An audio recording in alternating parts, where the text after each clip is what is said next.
सो एक कानून है, इसके अंदर हुक्म हो सकते हैं, मैं ये नहीं कहता हूँ। हर कानून के अंदर कानून मिसयूज़ भी होते रहे हैं। कोई कानून ऐसा नहीं है जो मिसयूज़ नहीं हुआ हमारे मुल्क के अंदर, और हमारे मुल्क के अंदर कोई कानून ना होते हुए भी लोगों को सज़ाएं मिलती रही।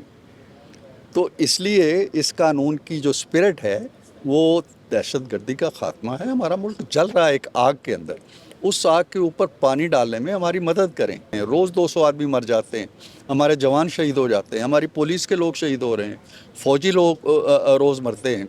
तो क्या हम देखते रहें तमाशा, कोई कानून साज़ी भी ना करें? जब कानून मिसयूज़ होगा, जिसमें इतने इसके अंदर कदगनें लगा दी गई हैं कि मिसयूज़ होने का तसव्वुर ही नहीं पैदा होता। आप या मैं या कोई एबीसी जिस आन पकड़ा जाएगा वो मिसिंग नहीं होगा कि जी गायब हो गया, पता ही नहीं है। उसी आन उसी लम्हे उसका रिकॉर्ड होगा, उसकी एक लीगल प्रोसेस में शुरू हो जाएगा। वो आर्टिकल 10 के तहत जो उसकी हुकूक है उनकी ज़मानत मिलेगी उसको, वो चैलेंज कर सकेगा, अपील कर सकेगा। 3 महीने की डिटेंशन जो होती है उसकी।